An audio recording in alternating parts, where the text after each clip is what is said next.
다 같이 하나님 사랑, 이웃 사랑. 할렐루야.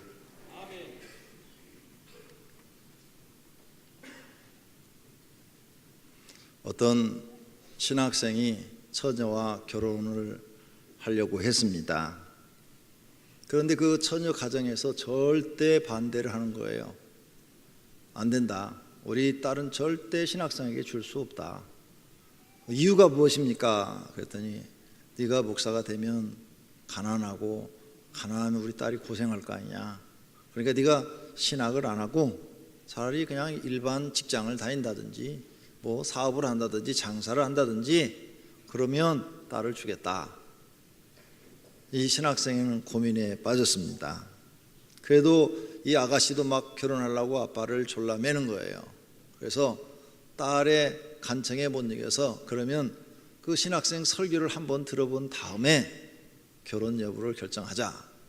그래갖고 그 신학생이 교회에서 언제 설교하는지 그 예배 순서가 나오면 그날 날 데리고 가라. 그래가지고 그 신학생이 설교하는 날짜가 됐습니다. 그래서 이제 처녀의 부모님이 가서 예배를 드리며 설교를 들었어요. 설교를 다 듣고 집에 와서 아빠 이제 결혼 어떻게 할 거예요? 하고 물어보니까 허락해야지. 아빠 왜 그렇게 결혼을 쉽게 허락해 주세요? 안 된다고 그러더니 그 신학생 설교를 들어보니까 앞으로 절대 목사는 못 하겠더라.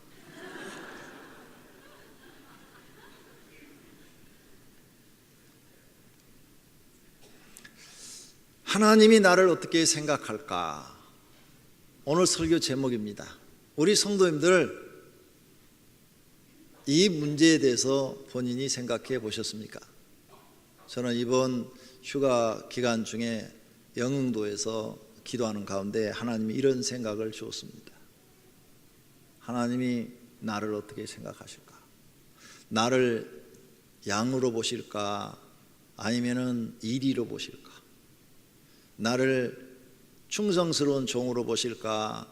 아니면 나를 악하고 게으른 종으로 보실까? 하나님께서 나를 차가운 신앙으로 보실까? 미지근한 신앙으로 보실까? 아니면 뜨거운 신앙인으로 보실까? 하나님이 나를 어떻게 생각하실까? 이런 마음이 떠올랐습니다. 그리고 거기에 대한 하나님의 말씀들이 떠올랐어요. 그래서 그걸 메모해놨다가 이번 주 설교를 하면서 여러분과 함께 은혜를 나누기를 원합니다. 고린도서 9장 27절에 바울이 말합니다. 내가 내 몸을 쳐 복종하게 함은 내가 남에게 전파한 후에 자신이 도리어 버림을 당할까 두려워함이로다.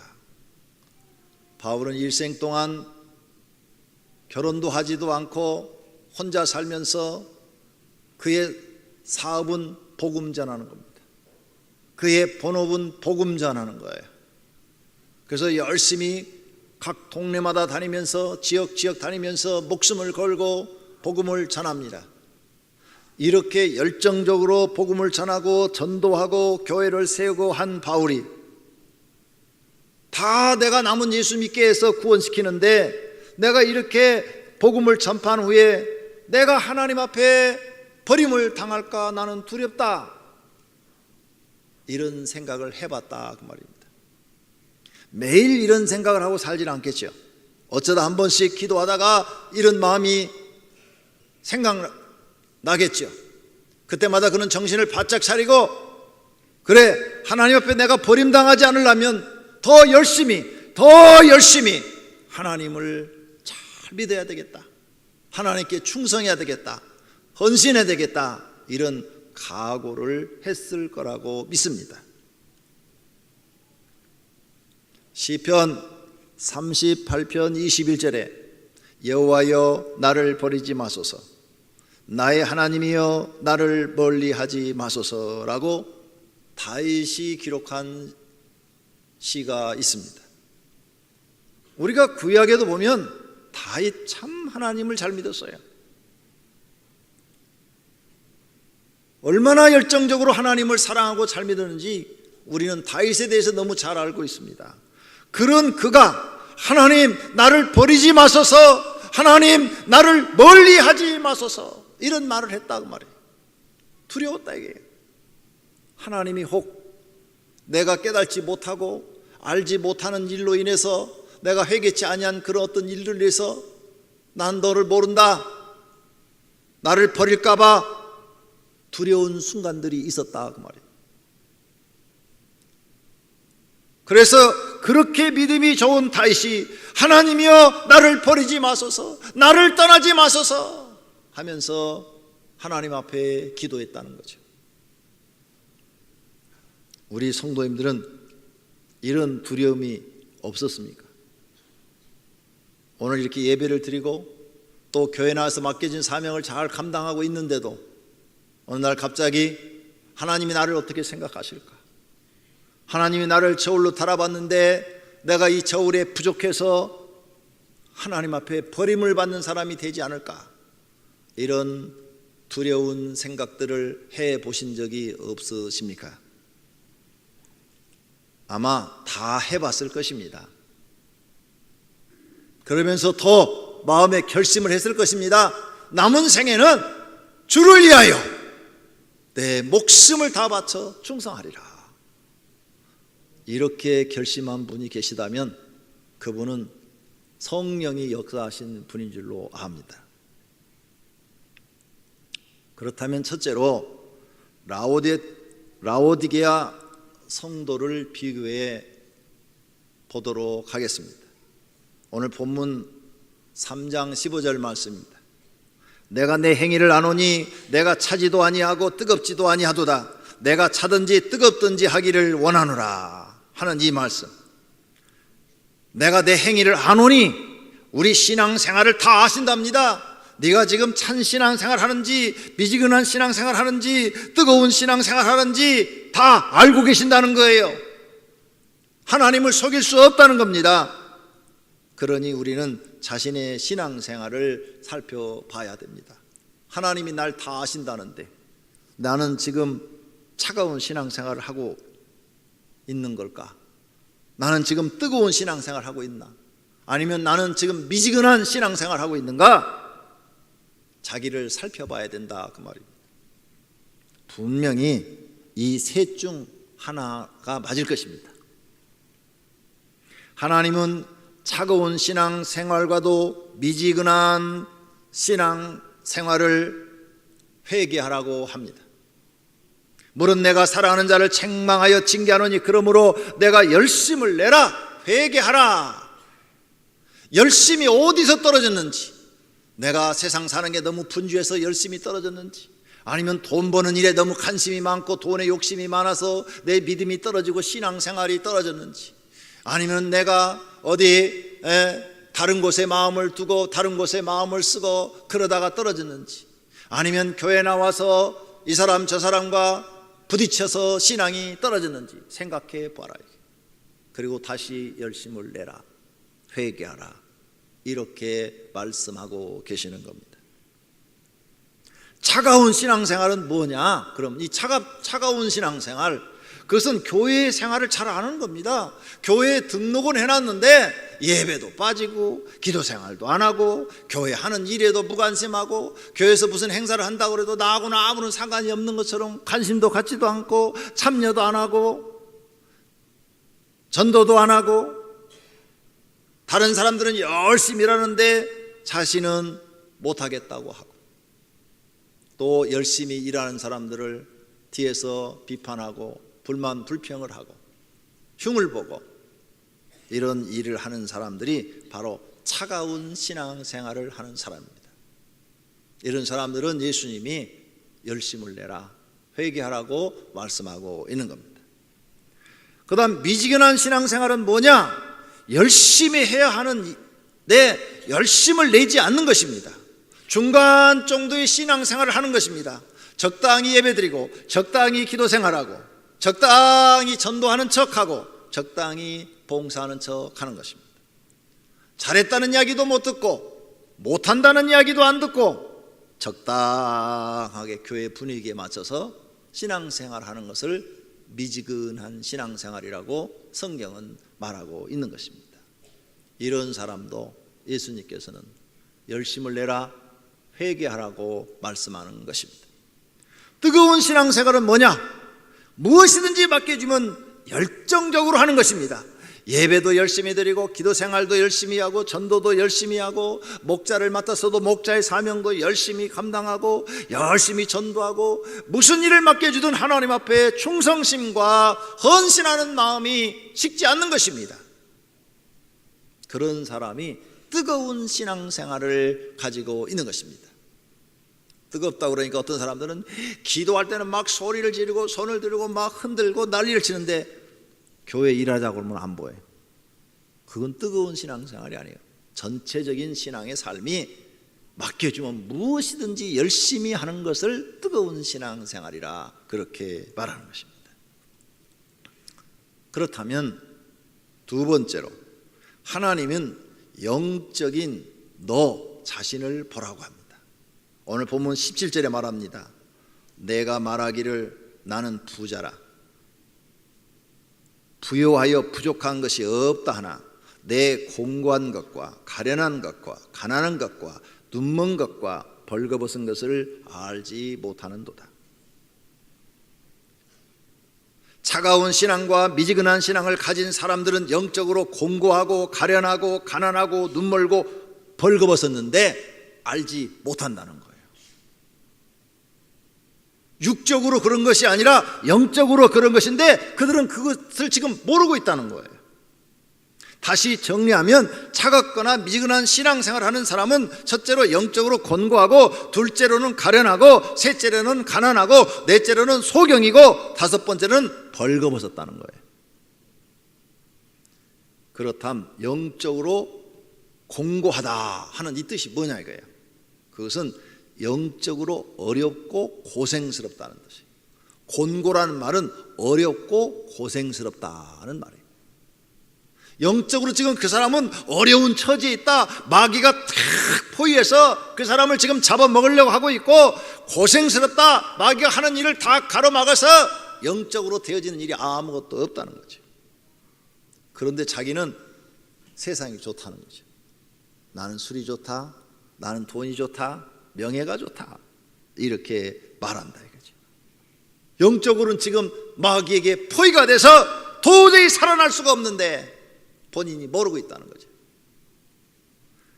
두 번째로 영적으로 가련한 것은 뭐냐? 가련하다는 이 말은 여러분이 국어사전을 찾아보면 슬픈 마음이 들 정도로 가엾고 불쌍하다, 그 뜻이에요. 가련하다, 연약하고 뭐 야들야들하고 그런 뜻이 아니라, 가련하다는 것은 슬픈 마음이 들 정도로 가엾고 불쌍하다, 이런 뜻이라는 거예요.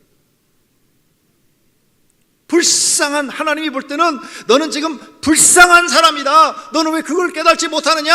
너는 지금 하나님 앞에 버림받을지도 모르는 불쌍한 사람이야. 너는 하나님과 단절될 수밖에 없는 사람이야. 하나님이 너를 모른다고 말할 수도 있는 사람이야. 너는 지금 불쌍한 처지에 있어.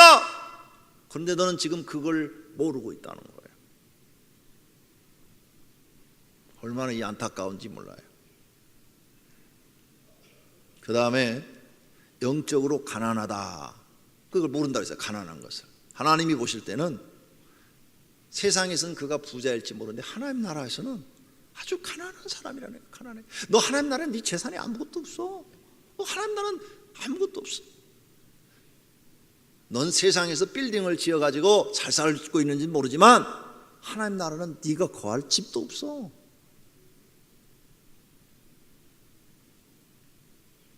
너는 하나님 나라에서 아주 가난한 존재야.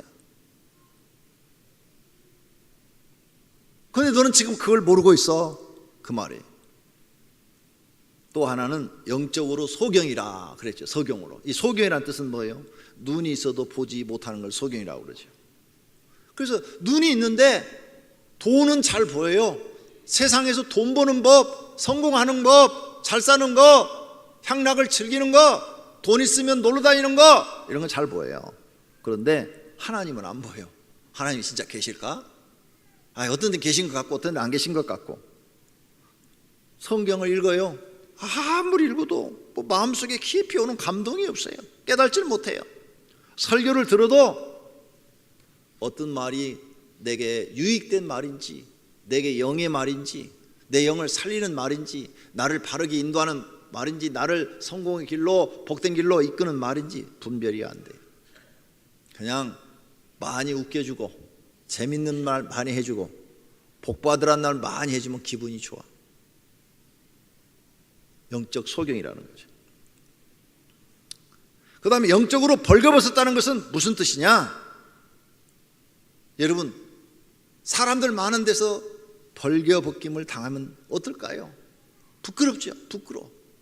부끄러워요. 막 창피스럽고 부끄럽고, 사거리에 벌거벗고 자기가 서 있다고 생각해서 모든 사람들이 지나가면서 쳐다본다고 생각해 보세요. 얼마나 부끄러운 일인가. 너는 지금 하나님 앞에 부끄러운 사람이다. 너는 하나님 앞에 벌거벗은 사람이야. 그런데 너는 그걸 알지 못하니 얼마나 불쌍한 사람이야. 넌 하나님 앞에 지금 창피한 사람이야. 이렇게 말씀하시면서 오늘 본문에 해결책을 말씀해 줍니다. 너희 이 문제를 해결해라. 라오디아 교회 교인들아, 너희 이 문제를 해결해라. 내가 너를 권하노니 내게서 불로 연단한 금을 사서 부요하게 하고, 흰옷을 사서 입어 벌거벗은 수치를 보이지 않게 하고, 안약을 사서 눈에 발라 보게 하라. 물은 내가 사랑하는 자를 책망하여 징계하노니 그러므로 내가 열심을 내라. 회개하라 하면서 치료 방법을 가르쳐 주시는 거예요. 치료 방법은 뭐냐? 불로 연단한 금을 사서 부요하게 하라는 거예요. 흰옷을 사서 입어 벌거벗은 수치를 보이지 않게 하라는 거예요.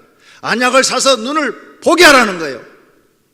그러면 네가 영적인 치료를 받아서 이제 미지근한 신앙, 그리고 차가운 신앙에서 벗어나서 바울처럼, 다윗처럼 뜨거운 신앙으로 하나님을 사랑하고 섬길 수 있는 사람이 된다는 거예요. 그러면 여기에 불로 연단한 금이 뭐냐? 이게 불로 연단한 금.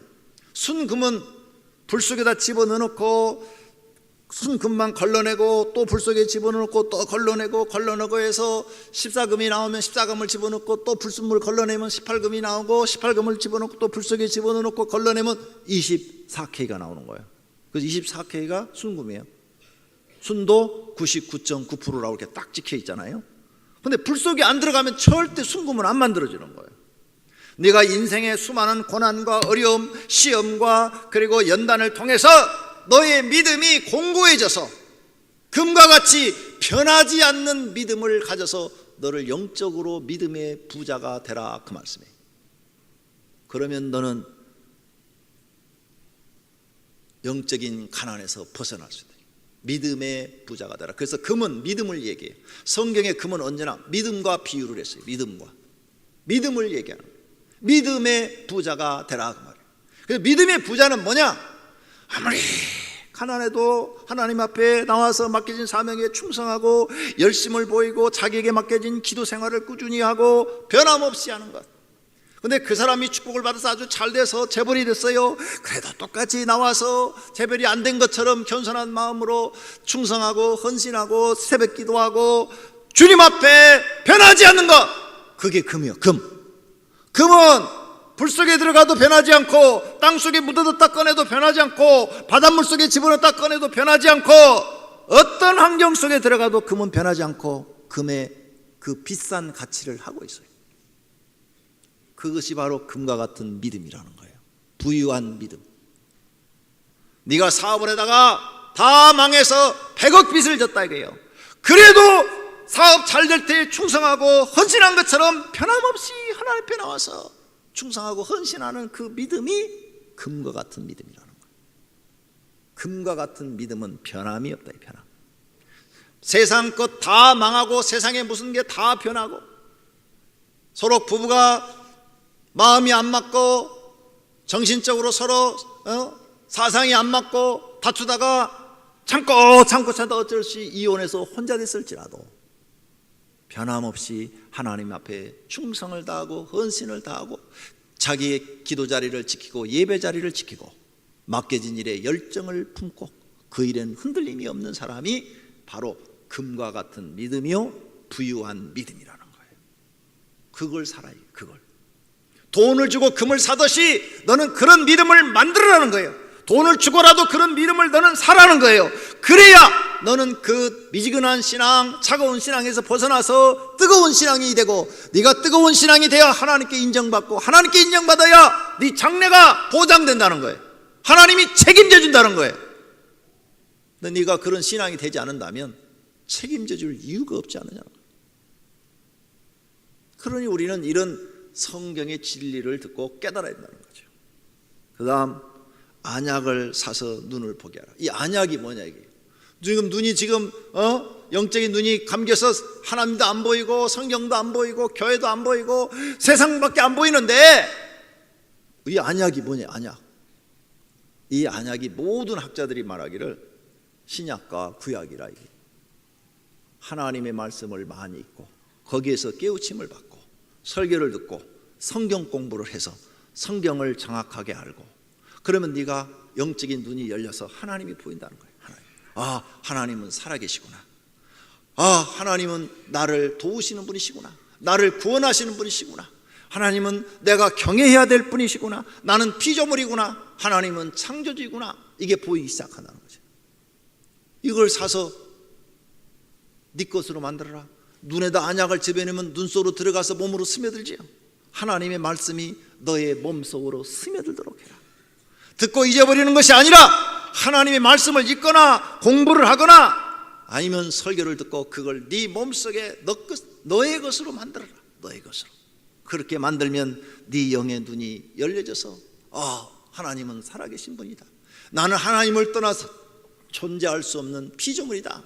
이것을 알게 돼서 영적인 소경이 안 되고 눈뜬 자가 될 것이라는 거예요. 그 다음에 흰옷을 사서 입어 벌거벗은 수치를 보이지 않게 하라. 흰옷. 이 흰옷이 도대체 뭐냐. 흰옷. 이 사람들 보면요, 흰옷을 입으면 참 멋있어요. 저도 봐요. 이렇게 흰 가운을 입으니까 멋있잖아요. 이거 벗으면 멋이 없어요. 옛날에 한 30대 때 교회 연세 많은 집사님이 저한테 흰 양복을 한번 사준 적이 있어요. 왜 사줬는가 하면 교회에서 부흥회를 했는데 부흥 강사가 흰 양복을 입고 부흥회를 했는데 그렇게 보기에 좋았대요. 그래서 우리 목사님, 내가 흰 양복 한 벌 해드려야지. 그래가지고 저를 흰 양복 한 벌을 강제로 끌고 가서 맞췄어요. 근데 흰 양복 입어보셨어요? 그걸 딱 입는데요, 꼭 기생 오라비 된 기분이에요. 이게 도대체 익숙하지가 않는 거예요. 이 흰색 양복이. 내가 알기로는 흰색 양복은 부흥 강사나 아니면은 술집에 기생 오라비들이나 입는 걸로 알고 있거든요. 연예인들이나. 그런데 흰 양복을 입으니까 어색해서 못 입겠는 거예요. 그래서 한번 어느 장소에 결혼식이 있어서 30대 때니까 제가 흰 양복을 입고 쫙 갔어요. 그 집사님이 하도 입으라니까 갔어요. 갔더니 사람들이 내가 신랑인 줄 알더라니까. 보통 사람들이 안 입는 양복을 입고 왔으니까요. 근데 흰 양복을 입으면요, 멋은 있어요. 사람이 빛나 보여요. 빛나 보여요. 목사들도 이렇게 흰 가운을 입으면 빛나 보여요. 근데 이거 벗으면 별 볼 일 없어요. 여러분들도 지금 흰 옷 입고 오신 분들은 앉아있는 가운데도 얼굴이 더 밝아 보이고 빛나 보여요. 우리가 하나님 나라 가면 세마포옷을 입습니다. 그것이 바로 흰옷이라고 그랬어요. 성경의 흰옷. 근데 그 세마포옷은 너무 휘어서 빛난다고 그랬어요. 막 빛을 난다. 그걸 얘기하는 거예요. 흰옷. 흰옷을 사서 벌거벗은 수치를 보이지 않게 하라. 우리가 지금 벌거벗어서 창피하다. 신앙생활 하는 게 지금 부끄럽다 이게. 하나님 보시기에 아주 창피하다 이게. 이 부끄럽고 이 창피한 것을 네가 벗어나려면 흰옷을 사서 입어라. 그럼 흰옷이 뭐냐?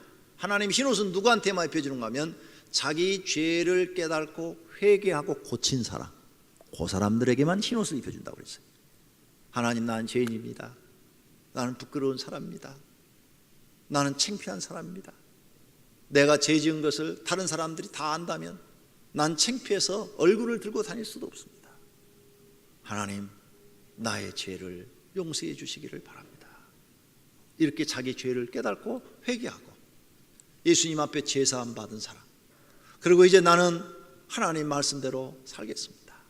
남은 생에는 주님이 나의 죄를 용서해 주시고 구원해 줬으니 죽을 때까지 충성하겠습니다. 변함없이 충성하겠습니다, 헌신하겠습니다. 이런 사람들이 입는 옷이 세마포시요, 흰 옷이에요. 그런 사람에게 주님이 세마포옷을 입혀주겠다 한 거예요. 요한계시록에. 믿습니까? 그 흰 옷을 입으라는 거예요. 그래서 너의 신앙생활에 영적으로 부끄러운 부분, 지금 미지근하고 차가운 신앙이 네가 얼마나 부끄러운 신앙인 줄 아느냐?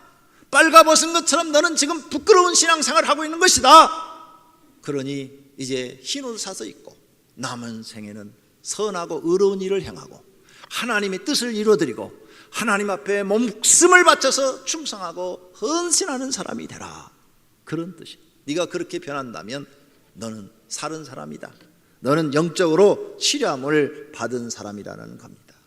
할렐루야. 믿습니까? 우리는 그런 사람이 되어야 될 줄로 믿습니다. 성경은 우리에게 마음속에 파고 들어와서 좌우에 날쌘 검, 검이 한쪽만 보통 날이 있는데 양쪽에 날이 있으니까 이놈이 우리 마음속에 팍 파고 들어오면 팍 꽂히죠. 얼마나 아프겠어요. 양쪽에 날이 있으니까 더 아프지, 한쪽만 있는 것보다. 그래서 우리의 골수를 쪼갠다고 그랬어요. 골수를 쪼갠다. 그 설교를 들을 때 막 비수처럼 여러분 가슴에 막 팍팍 꽂히는 거예요. 꼭 내 얘기하는 것처럼 들리는 거야. 그런데 그렇게 꽂히기만 하는 것이 아니라 항상 성경은 치유까지 하시는 거예요. 치료의 방법, 어떻게 하면 우리가 살 수 있는가, 그 살 수 있는 방법까지를 가르쳐 주시는 거예요. 그래서 하나님이 우리는 좋다는 거예요. 사랑하시는 성도님들, 하나님의 말씀으로 새롭게 거듭나서 하나님 앞에 뜨거운 신앙들이 되어 복받는 신앙들이 되기를 축원합니다. 세 번째로는 예수님의 비유와 가르침을 생각해 봐야 됩니다. 마태복음에 보니까 집을 반석 위에 지은 사람이 있고 모래 위에 지은 사람이 있다고 그랬어요. 나는 지금 내 인생의 집을 모래 위에다 짓은 것인가, 아니면 반석 위에 지은 것인가? 모래 위에 지은 사람은 세상에다가 집을 짓고 하나님 나라 집을 짓지 않는 사람이고, 하나님 나라 영원히 살 곳에 집을 지은 사람은 반석 위에 집을 지은 사람이라는 거예요. 그 사람은 하나님의 말씀을 믿고 하나님 나라를 사모하며 하나님 나라를 바라보며 충성하고 헌신하며 살았으니까 하나님 나라에다 집을 짓는 반석 위에 집을 지은 사람. 이 땅의 집은 7, 80년밖에 못 살지만 하나님 나라의 집은 영원토록 살 집을 지으라는 거예요. 누가 지혜로운 사람이냐? 영원히 살 집을 지는 사람이 지혜로운 사람이라는 거예요. 나는 지금 어떤 집을 짓고 있는가 생각해 보라는 거예요. 그 다음에 또 예수님 재림할 때 등과 기름을 준비한 5처녀가 너는 되느냐? 아니면 등은 준비했는데 기름은 준비 못한 미련한 5처녀와 같은 것이냐? 너는 지금 어떤 신앙생활을 하는가 생각해 보라는 겁니다. 또 예수님은 너는 지금 하나님 앞에 충성스러운 종인가, 아니면 맡겨진 일을 게을리하는 차갑고 미지근한 신앙을 가진 악하고 게으른 종인가 생각해 보라는 겁니다. 또 예수님이 우리에게 말합니다. 너는 양이냐, 너는 염소냐? 양과 염소는 멀리 떨어져 있으면 구분이 안 돼요. 양이 염소 같고 염소가 양 같아요. 그런데 가까이 가서 보면 양과 염소는 구분이 돼요. 멀리서 바라보면 다 기독교인이에요. 그런데 가까이 가서 보면 기독교인이 아니야. 이런 사람이 되지 말라는 거예요. 하나님이 다 아신다는 것이에요. 결론으로 우리는 다른 사람은 잘 봅니다. 그런데 내 자신은 못 봐요. 이 병을 고쳐야 돼요. 다른 사람이 잘못한 것은 다 눈에 들어오는데 내가 잘못하는 것은 눈에 안 들어와요. 이걸 반대로 해야 돼요. 다른 사람이 잘못한 것은 다 눈 감아버리고 생각 안 하고 용서해버리려고 해야 되고, 내가 잘못한 것에 대해서는 가슴을 치고 괴로워하고, 하나님 나는 이거밖에 안 됩니까? 하나님 나는 이거밖에 안 됩니까? 하며 애통해야 된다 이게. 그랬을 때 하나님은 그분의 기도를 들으시고 그에게 은사와 능력을 주어서 고치게 하시고 복을 주시는 것을 믿으시기를 바랍니다. 그런 사람이 눈이 밝은 사람이에요. 내가 옷을 입고 다니는데 여기에 뭐가 묻었는가 안 묻었는가를 빨리 발견하고 이걸 다 털고 다니는 사람, 그 사람이 눈이 밝은 사람이에요. 남의 옷에 뭐 다른 거 묻은 건 잘 보는데 내 옷이 막 구겨지고 뭐 묻어 있고 이런 건 못 보는 사람은 눈이 어두운 사람이다, 그 말이에요. 나는 하나님이 지금 어떻게 보실까? 과거에 하나님이 나를 어떻게 보셨을까? 현재 하나님이 나를 어떻게 보실 것인가? 여기까지 생각해 본 다음에 앞으로 5년 후에는 하나님이 나를 어떻게 보실까? 그래, 5년 후에 내가 하나님 앞에 인정받고 사랑받고 복받는 사람이 한번 되어봐야 되겠다, 이렇게 결심하시고 신앙생활 하신다면 복이 있는 분이 될 줄로 믿습니다. 지혜로운 사람은 하나님의 말씀을 듣고 지키는 사람이라고 했습니다. 날마다 자신에게 물어봐야 됩니다. 나는 지금 하나님이 어떻게 보실까? 따라서 하십시다. 나는 지금 하나님이 어떻게 보실까? 할렐루야. 마지막으로 구약 성경에 재미있는 얘기가 나와요. 벨사사랑, 바벨론의 벨사살 왕이 하루는 잔치를 벌였어요. 막, 야, 우리나라가 이렇게 강대하고 잘 사니까 잔치를 벌이자. 우리 아버지가 이 나라 세워가지고 이렇게 우리나라가 세계 강대국이 됐다. 잔치를 벌여라. 예루살렘에서 탈취한 그 성전 기구 다 가져라. 거기다가 술도 먹고 떡도 먹고 잔치 향락을 즐기는데 다 사용을 했어요. 막 즐기고 있는데 갑자기 벽에 손만 나타나. 손만. 사람은 안 나타나. 손만 나타나는데 글을 쓰는 거예요. 막 글을. 오늘 지금 이 자리에 그래봐. 여기에 조는 사람 눈이 번쩍 떠지고 심장이 발발발 떨리고, 아이고 난 죽었구나 그러지. 주님 한번 보여주세요 그냥 요 사람들. 그래갖고 막 성경에 이렇게 써놨어요. 기겁을 했다. 그걸 본 사람들이 기겁을 했대요. 그렇지요, 기겁을 하죠. 손만 나타나 글씨를 쓰는데. 저게 무슨 뜻인가 해석해봐라 다 얘기를 했는데 아무도 모르는 거예요. 아무도. 다니엘을 불렀어요. 다니엘이 와서 글자를 해석합니다. 메데 데겔 우바르신 왕이여, 왕을 하나님께서 저울에 달아보았더니 부족하다는 뜻입니다. 왕이여 만세 무강하시옵소서. 왜 이 말을 한 줄 알아요? 다니엘은 이 글을 읽는 순간에 이 왕의 그 고난이 끝났다는 것을 알게 된 거예요. 그리고 다니엘은 가버렸어요. 그날 저녁에 성경에 곧 가서 읽어보시면 다니엘서 5장에 읽어보시면 그날 저녁에 반란이 일어나서 벨사살 왕이 죽었다는 거예요. 하나님이 우리를 보실 때 어떻게 보실까? 벨사살 왕은 하나님이 보실 때 부족했다. 다니엘은 사자굴 속에 들어갔는데도 하나님 보시기에 부족하지 않으니까 하나님이 지키시고 보호해 주셨다는 거죠. 사랑하시는 성도님들, 하나님 우리를 보고 계신다는 생각을 하고 자신이 죄인인 줄 알고 최대한으로 자신을 낮추고 겸손한 마음으로 신앙생활을 살펴봐야 될 줄로 믿습니다. 혹 내가 지금 교만하지 않은가? 내가 죄인인 것을 잊어버리지 않았는가? 내가 지금 세상의 욕심을 많이 가지고 세상 것만 지금 쳐다보고 살고 있지 않는가? 내가 나 자신을 죽이고 하나님 뜻을 이루어드리려고 열심을 내고 있는가? 잘 살펴보셔서 옳은 길로, 의의 길로, 복된 길로 가셔서 하나님 앞에 인정받고 복받는 분들이 되시기를 예수님의 이름으로 축원합니다. 다 같이 말씀 생각하며 통성